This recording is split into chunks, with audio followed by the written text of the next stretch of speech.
Welcome to April's announcement video for her PCT Hike 2022. Only been waiting 2 years to say all that.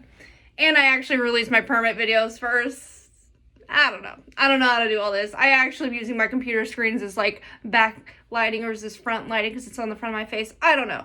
My point is I'm hiking the PCT in 2022 and I'm here to talk about it. And I've been waiting 2 years to talk about it. So bear with me. I'm going to create a video today basically going through all the things that have run through my mind, all the things that I get asked about this when I tell people I'm doing it, and just probably a bunch of other random things because I am a chaotic thinker and I really am just trying to wrangle in all my thoughts, put it in one spot so I can always come back and look at these and send my family or friends to my YouTube to look at these as well whenever they have questions. So I'm going to go through some questions today that I have gotten about the PCT and my journey and everything. And I'm new at videos, so please bear with me if it's not perfect, but I'm going to do my best and answer all of your questions. But I am also going to do these videos one at a time and piece them together because I don't know how to edit videos because I'm an accountant. So, really going to start learning today. So, yeah, we're about to roll through my questions. Get ready. Another little quick note before I start my first question to answer. If I keep touching my nose, it's because there's dog hair flying around me everywhere, and there was one like right there. It's like floating in front of my face. My dog controls my life. Like, this is basically her house, not mine. So yeah, I'm not like, cracked out or anything. I just like have dog hair flying around, okay? All right. Question number 1. What the heck is the PCT? That's a really good question, and a question I had basically 2 years ago when I first started considering this. What the heck is the PCT? Well, I'll tell you something. It's not every acronym I've been told from my friends when I first tell them about it, because some of the acronyms they come up with when they're trying to guess is really funny. Can't even remember them, but seriously hilarious. I can't wait to hear more. So the PCT actually stands for Pacific Crest Trail, and it's a trail that runs along the Pacific Crest on the west coastline. So it starts at the southern border of the United States in California, and it runs all the way up through California, Oregon, Washington, all the way to the Canadian border, the U.S.-Canadian border. It's about 2,650 miles long, and for anyone who still is like, I don't know what this is, which I didn't either, totally normal if you don't. If you've ever seen the movie with Reese Witherspoon called Wild, that is the trail that I'm talking about, and that's the trail that I plan to hike next year. So that usually puts a light bulb when people say, they're like, oh, that movie, yes. The one where she throws her shoe over the cliff. Yeah, hopefully that doesn't happen to me. But that is the trail I'm going to be doing, and that is what we're going to talk about today. Question number 2. Y'all like my ninja moves? Why do you want to walk that far? That's a really good question. So why am I doing this trail? Why am I doing this hike? This is kind of a harder question. I've been really working on narrowing down my long-winded answer for this because I could probably talk for 20 minutes about why I want to do it. If I have to put it into one sentence, it's because I want an adventure of a lifetime.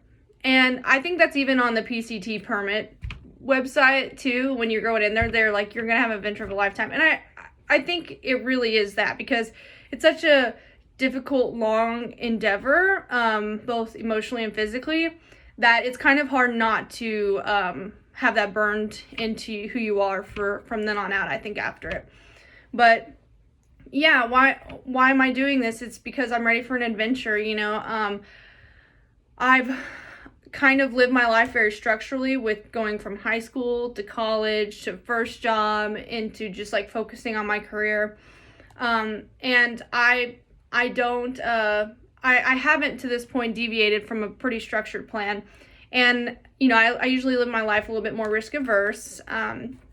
But yeah, I've kind of, for the past couple years, felt like I've wanted to do something, and And 2 years ago when I heard about this trail through my dad, he was just kind of giving me ideas, like, if you feel like you want to do something, what about this?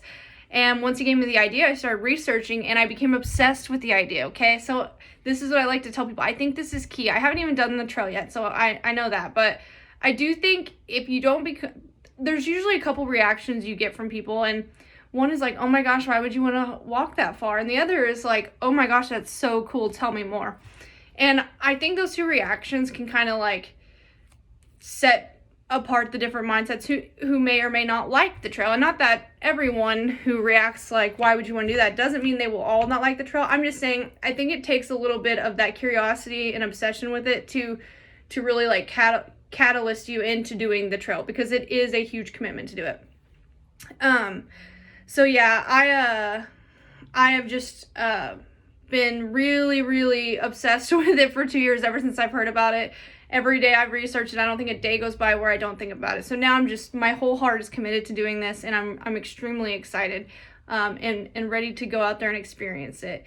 And for anyone who wants to know more about why would someone do this, there are other YouTube channels that have been really influential on me. So Whimsical Woman is one. Heading Somewhere is another good one. And there are a few more, but I'll have to circle back and give you those links later. My dog's here.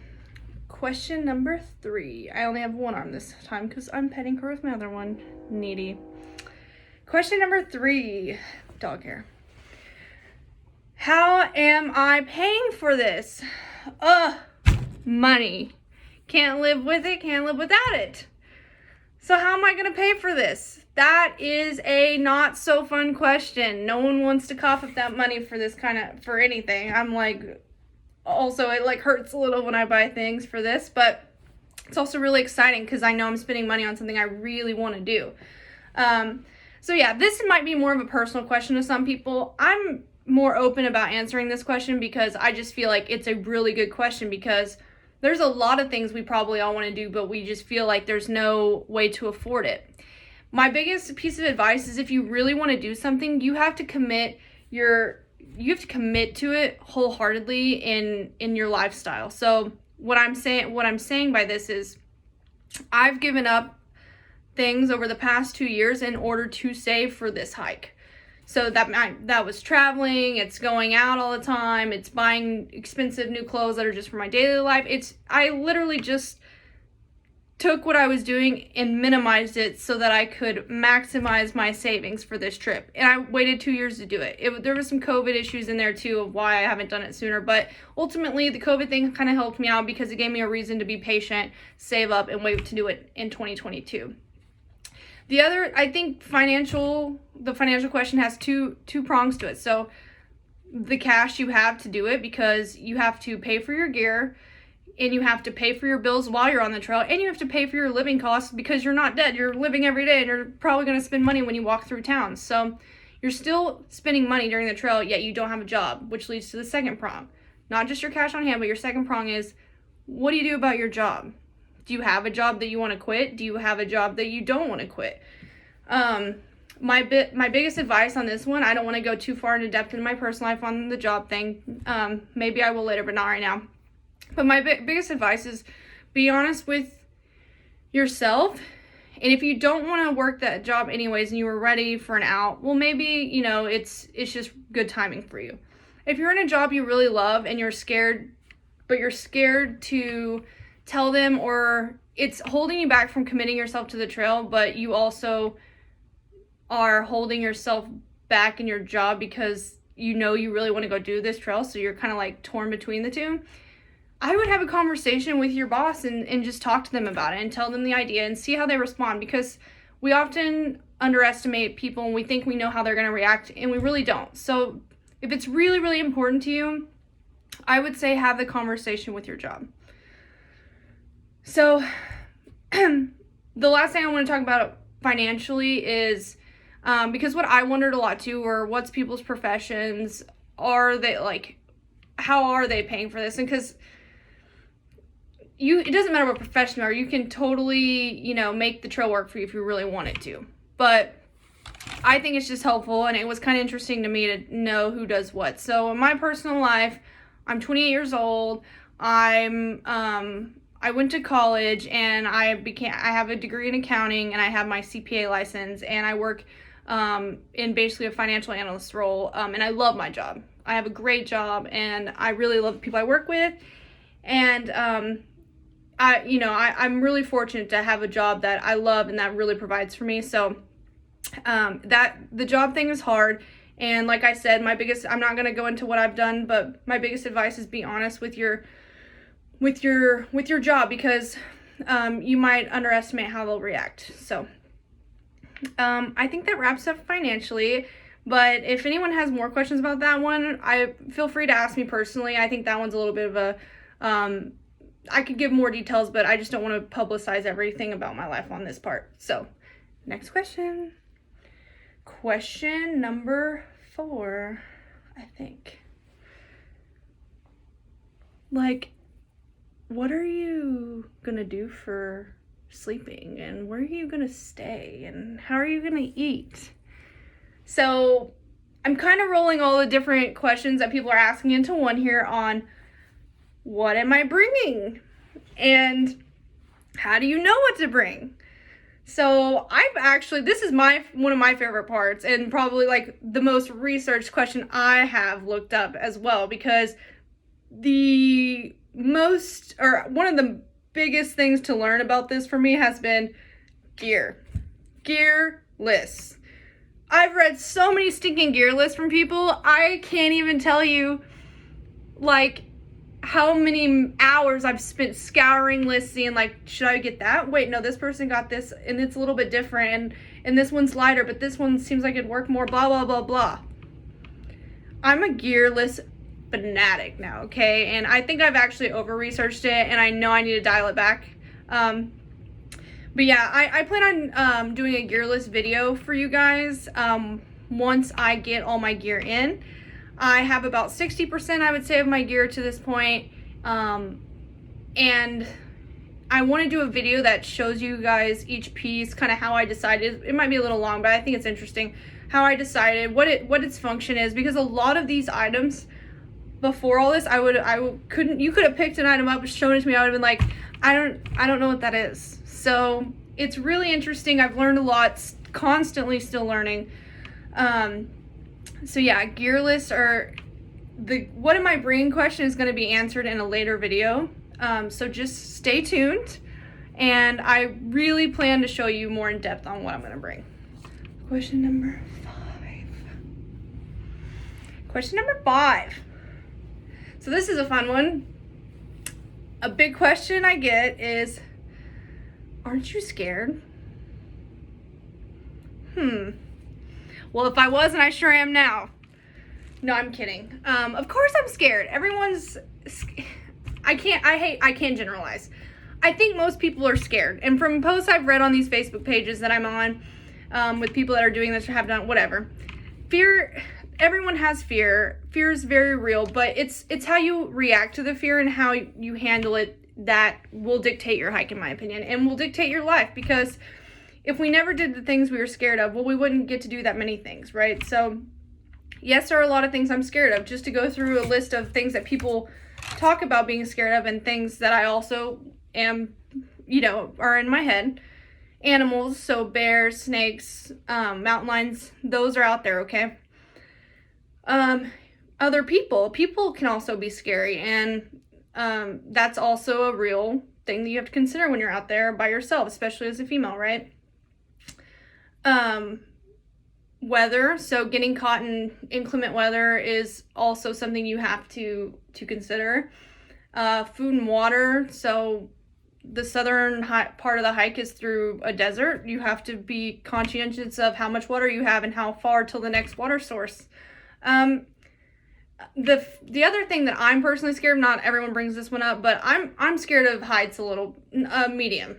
Is medium a real thing as far as being scared? I'm medium scared of heights. That's because I'm scared. I am very scared of heights, and I kind of get tunnel vision if I see a drop off. but I'm not so scared where I don't do the things I wanted. I don't do hikes because of it. So I've done the Grand Canyon Rim to Rim. I've done some 14ers. I've done some really cool hikes, and I ride roller coasters. I'm not scared of airplanes. I'm not scared where I won't do something, but heights do scare me. I'm not going to pretend I'm not scared of heights. That's probably one of my biggest fears. So just to run through real quick how I'm handling these fears.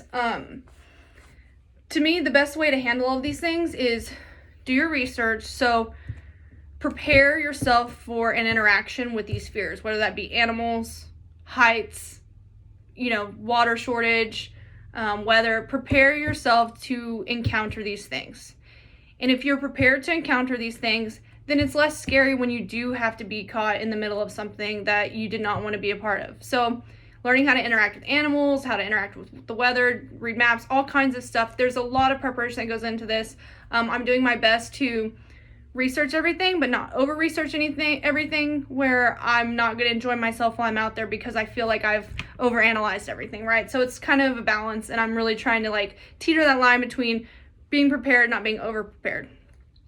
So yes, like most humans, and in general, I think most people that do this, there are fears. I'm just trying not to let them stop me. So any encouragement from all you guys has been really helpful. I do want to say it helps a lot more when people are excited for me and encourage me, and you can do it, this is awesome.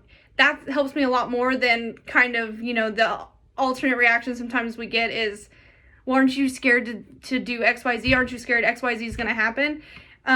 That's what's called fear mongering, and it's not. I'm not mad about my lighting went off. I'm not mad about it. I understand. It's just a reaction we have when we hear something that is new to us, right? But if you can, especially my friends and family, you just encourage me, because this is not an easy thing. The trail is going to be hard. It's not every day is going to be rainbows and butterflies. Although I hope there's some rainbows and butterflies out there. My point is, I will need help. This isn't just me doing it alone. I rely on my friends and family to get me through. So thank you guys for all the support I've had so far. I'm so freaking excited for this. Probably one of my most excited points in my life I've ever had. So thank you guys for watching. I hope to have more videos come out. Please keep following them, and tell me more questions that I didn't answer. Comment them. Or honestly, most people watching this are my friends and family. So just text me any questions. I'm happy to answer more detail outside of this. Bye.